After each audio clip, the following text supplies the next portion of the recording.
Halo, saudara-saudara. Kita lanjut lagi. Ingin saya mengemukakan tentang struktur pemerintahan adat sebelum zaman Republik.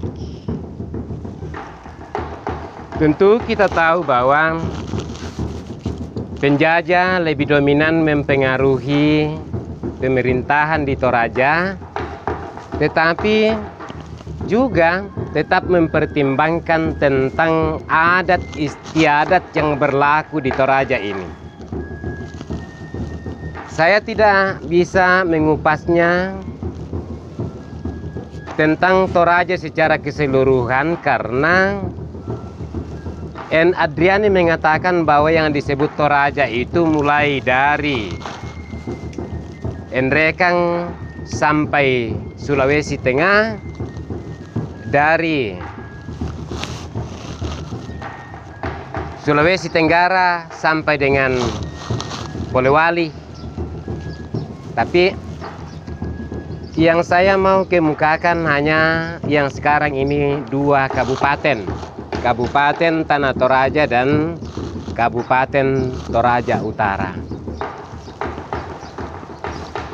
Sebenarnya kalau dipandang dari luar tentang pembagian wilayah adat di Toraja, pada zaman dahulu sebelum pemerintahan dari kolonial Belanda, itu kelihatannya cuma satu tapi setelah dibeda ada tiga. Jadi bentuknya itu seperti buah salak. Satu, kelihatannya satu padahal ada tiga di dalamnya. Yaitu yang pertama, Padang Dima Adikai Tondokodiam Pulembangi Toraja bagian barat. Yang kedua, Padang Dipuangi, yaitu Makale Basekakana, Mengkendek Baseadina, Sangala Basetangana. Nah, itu Padang Dipuangi. Dan yang Toraja Utara ini disebut Padang Direnge. Biasa juga dikatakan Padang Diamberan, Tondoko di Indoran. Ya, itu macam-macam istilah. Tapi jangan kita lupa bahwa ada di Toraja Utara ini yang tidak masuk dengan itu. Ada Padang Dipuangi umpamanya di Balusu. Nah, tapi hanya dalam lingkup ruang kecil. Nah, saudara-saudara yang menonton video ini, dari tiga wilayah adat yang besar itu sebenarnya tetap satu.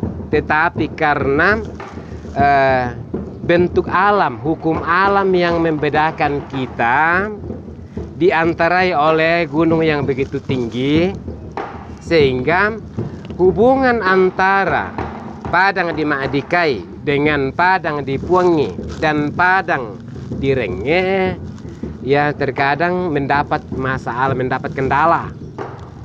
Nah,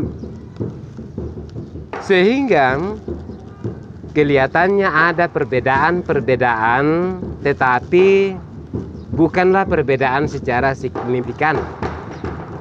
Perbedaan-perbedaan yang terjadi di antara Padang Diam Pulembangi batu Padang Dima Adikai, Padang Dipuangi, nah Padang Direnge.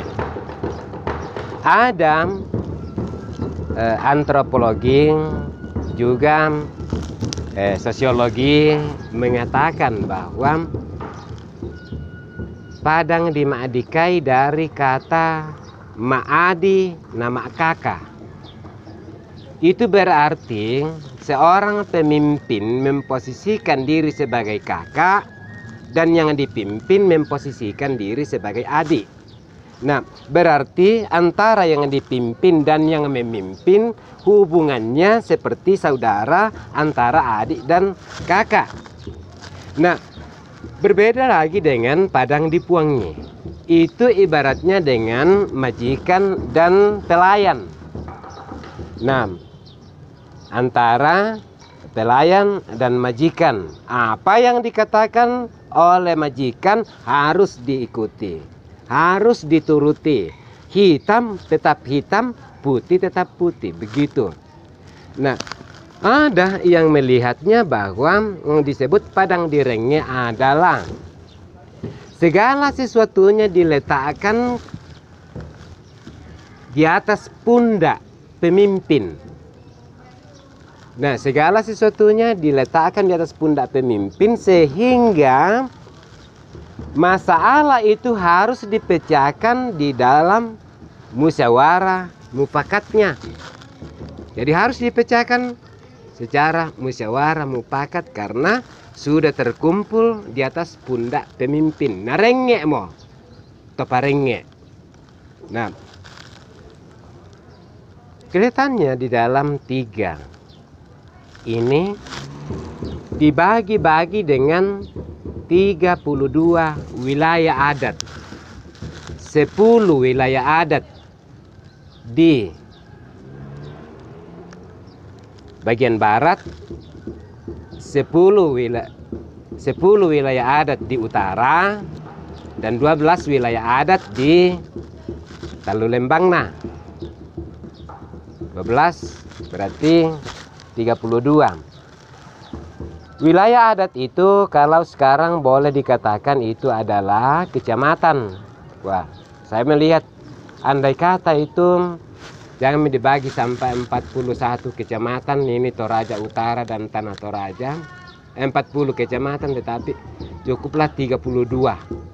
10 kecamatan di bagian barat yang masih masuk Tanah Toraja dan 12 kecamatan di Talulembangna dan 10 kecamatan di Toraja Utara. Tapi ya sudahlah, tidak jadi masalah soal itu. Nah, apa penamaan wilayah adat lan bahasa Toraja di dalam bahasa daerah? Wilayah adat itu disebut tuh Isong Kalua. Jadi 32 Isong Kalua di Kabupaten Toraja Utara dan Tanah Toraja. 32 Isong Kalua. Harus dipahami bahwa Isong bermakna ganda. Yang pertama, arti yang pertama ialah berarti lesung, tempat menumbuk padi. Tetapi melihat kajian itu sebenarnya bukan itu makna. Tetapi Isong dari kata isung, kalua berarti luas. Nah, berarti tempat duduk secara bersama yang luas. Tempat duduk. Jadi Isong kalua, isungan, tempat duduk yang besar, yang luas untuk membicarakan hal-hal yang baik untuk masyarakat itu. Satu Isong Kalua. Nah, contohnya ini Kesu, itu satu Isong Kalua. Di mana-mana kita jumpai di daerah Kesu ini, terkadang kalau satu Isong Kalua itu kantornya ada yang bernama Banualando, ada yang bernama Garuga, ada yang menamainya Isong Kalua, ada juga yang menamainya Lantang Kalua. Nah, bolehlah kamu sebagai anak muda sekarang ini, bolehlah kamu melihatnya, memantau di mana-mana 32 wilayah adat bentukan masa lalu itu. Kalau kamu menjumpai di situ ada rumah yang namanya Lantang Kalua, berarti disitulah kantor dari wilayah adat itu. Kalau ada yang namanya Garuga atau ada yang namanya Banualando, itu berarti kantor dari wilayah adat itu atau dari Isong Kalua itu. Nah, di Isong Kalua Banua Lando lan labo tu kita to kesu. Kesu.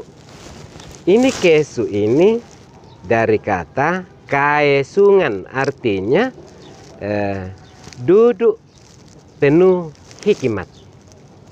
Duduk penuh hikmat, itulah sebabnya disebut kesu. Kaesungan, dari kata kaesungan artinya duduk penuh hikmat. Nah, ditentukanlah labo sebagai Isong Kalua, ditentukan juga Randan Batu dan mungkin masih ada sekitarnya itu sebagai Papalumbangan. Ditentukan juga Baatan, Tonga, Bonoran sebagai Pantana Kalolo, dan ada di dalamnya lagi yang namanya Pesungan Banne, ada namanya Pentionganan, ada namanya Rindingi Batu, Batu di Potaki Abasi. Semua ada lengkap di kesu, pembagian wilayah adat. Tapi sesudah Isong Kalua, ya, maaf kalau saya jelaskan dulu mengapa disebut Papalumbangan. Papalumbangan berarti tempat mengumpulkan segala agenda yang mau dibicarakan lebih lanjut. Dibicarakan di mana? Di kantor atau di Banua Lando. Nah, di pemisoi di satu sisi di pemisoi dio Isong tumintu keatan apa, tu kadaken apa yang tidak baik diperbaiki di situ, baru ditanam di Pantana Kalolo, baru dijaga di Pesungan Banne, dilestarikan di Pentionganan dan lain semuanya. Gitu yang terjadi di daerah-daerah kesu. Tapi sesudah Isong Kalua dibagi-bagi lagi menjadi daerah Kalaaparan. Nah, Batu semisa tondo Sangkalaaparan. Sangkalaaparan bisa juga disebut Sangapaabuaran. Nah, mengapa disebut Sangapaabuaran atau mengapa disebut Sangkalaaparan? Karena tempat itulah di daerah itulah ada musyawarah mufakatnya untuk mensyukuri hasil perjuangan untulah kabuntun nabone ulang dak manetena sendana bonga. Nah, karena dia mensyukuri, tetapi satu tonok umpamanya labo yang difasilitasi oleh para leluhur kita, Tuan Palinggi. Palinggi yang memfasilitasi itu bersama dengan mertuanya namanya Tosarong dari Ningkepe.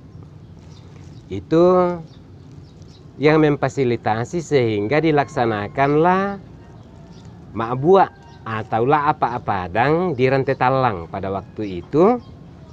Nah, tujuannya untuk apa? Tujuannya ialah menetapkan batas tanah wilayah adat. Yang kedua, menetapkan program-program yang hendak kita lakukan di dalam satu Pakbuaran. Nah, program-program apa? Proposal apa? Program apa yang mau kita lakukan karena kita sudah terbentuk di sana kumamangkan meki unori lepongan tondo kote apalah tapogau. Nah, gitu disebut sang Pakbuaran. Ya, maaf saja, kami dari Tandung hampir disebut satu Pakbuaran dan betul-betul satu juga Pakbuaran. Mengapa?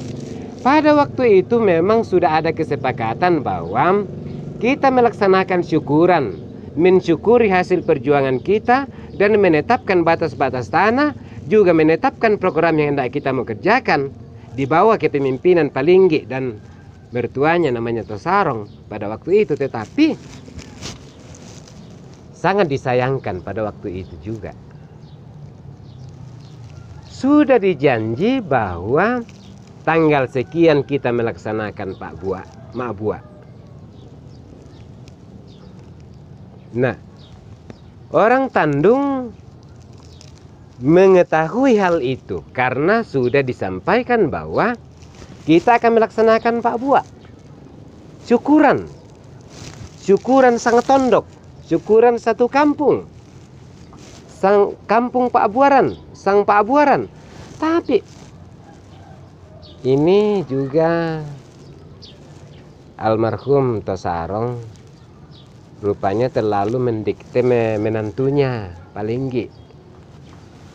Nah, waktu sudah ditetapkan bahwa kita mau melaksanakan ini tanggal ini, toh sudah mendahului hari yang ditentukan. Datanglah orang dari Tandung mau juga ikut serta di dalam Pak Buah itu, sudah dilaksanakan. Sudah melaksanakan pengukuran batas tanah. Nah, itu sehingga kembalilah orang Tandung dengan kekecewaan yang sangat mendalam dan membuat Pak Buaran sendiri di Bambadolo pada waktu itu. Syukur para leluhur kita almarhum Palinggi mengetahui hal itu bahwa orang Tandung itu membuat Pak Buah sendiri, melaksanakan Pak Buah sendiri. Nah, sehingga dia mengarah ke Tandung dan menjadi pendamai di situ. Minta maaf, mohon maaf, segala maaf. Kami sudah ihlaf, sudah melakukan bertentangan dengan janji kesepakatan kita. Mohon maaf. Ya, itulah sebabnya mengapa ada orang Banualando Urenge atau Tandung. Karena dia hadir sebagai pendamai pada waktu itu. Nah, saudara-saudara, sang Pak Buaran, sesudah sang Pak Buaran dibagi-bagi lagi menjadi misa penanian, sanga penanian.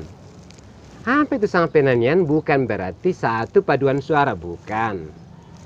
Dari kata pena dan inan. Satu pena inan, satu tempat satu jiwa, sejiwa dan sepengharapan pada satu tempat itu. Nah, itu berarti kita melihat umpamanya pitung penanian berarti 7 inan 1 jiwa, 7 tempat.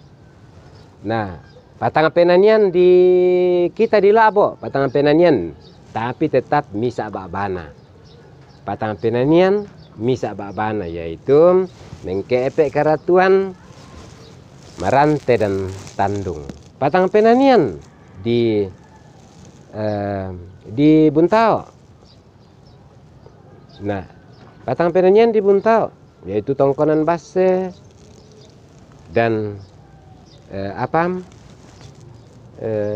Isong Kalua dan macam-macam. Pokoknya saya bukan orang Buntao yang asli di situ, sehingga saya lupa apa nama-nama semuanya. Nah, baiklah kita melihat saja. Di setiap penanian ada kepemimpinan adat.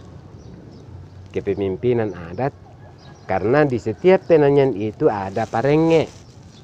Den parenge itu pimpin ni tetau Buddha lan tondok ya to. Lan si misa penanian. Ya, kalau bisa saya katakan bahwa mungkin setaraf dengan dusun. Kalau satu penanian setaraf dengan dusun, kalau misa Pak Buaran setaraf dengan desa Lembang, kalau misa Isong Kalua setaraf dengan kecamatan. Nah, misa Isong Kalua. Jadi itu sangat jelas. Bagaimana struktur? Ini berbeda-beda. Berbeda-beda. Ada yang 2 parenge dijalankan oleh 2 parenge dan 3 petulak. Ada yang menjalankan hanya 1 parenge. Tetapi cuma didampingi oleh Bunga Lalan dan Pandebasi. Gitu, umpamanya kalau saya lihat di Lembang Kambunom, daerah Bastem di sana, di Lembang Kambuna itu begitu saja strukturnya.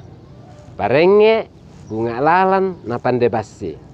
Kalau di kita di Marante itu ya te misa penanian batu Kampung Marante dibagi dua tama, misa Balatana, na misa Marante. Nah, yan Marante na pimpin siya Milka, yan Balatana na pimpin almarhumah Sendok Ganggu.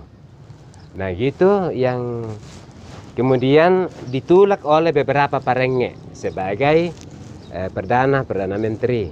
Pokoknya bisa saja seperti umpamanya struktur di sekolah-sekolah SMP umpamanya, ada wakil kepala sekolah di bidang kurikulum, ada wakil kepala sekolah di bidang kesiswaan, ada wakil kepala sekolah di bidang kepustakaan, dan macam-macam. Pokoknya sesuai dengan kebutuhan pada waktu itu. Itulah bentukan-bentukan kepemimpinan dan struktur-struktur kepemimpinan menurut adat oleh para leluhur kita.